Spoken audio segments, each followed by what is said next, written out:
না ভিডিও করেন। আসুন আসুন। দেশবাসী, আপনারা দেখছেন যে ফরিদপুরের জনতা ব্যাংকের মোড় যে এলাকায়, সেখানে যত সময় যাচ্ছে ততই যেন মানুষের ঢল। এখানে আসলে যে আলিপুর মোড় যেটাকে আমরা বলি, সেখানে একটা আপনার স্মৃতিফলক ছিল, সেখানে সাধারণ মুক্তিকামী মানুষ এখানে ভিড় করেছে। এখানে প্রচুর লোকের সমাগম।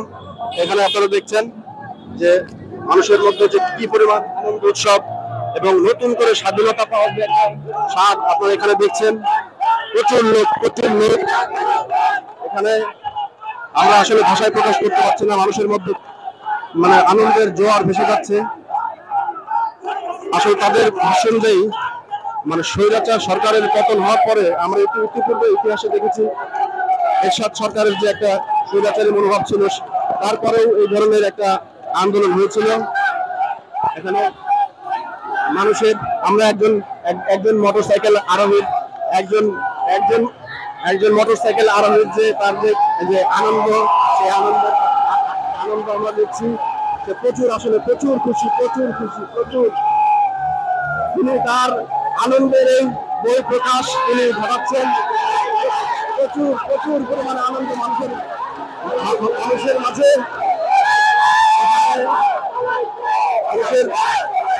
প্রচুর আনন্দ, প্রচুর খুশি মানুষ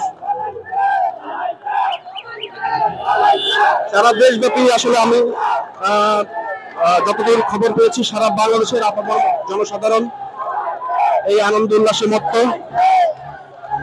আপনারা এখন আমার সাথে আছেন ফরিদপুরের জনতা ব্যাংক মোড় থেকে।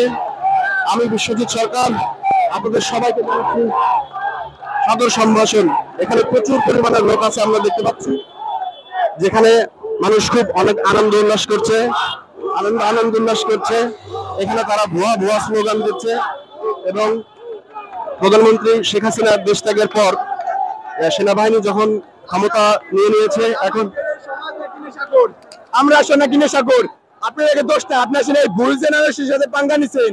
আমরা ছাত্র সমাজকে জিতে আজকে স্বাধীনতা অর্জন করতে পারছি।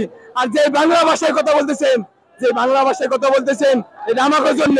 পাকিস্তান অমনি আমাকে মারে নাই, যেমনি আপনারা 2024 মারছে।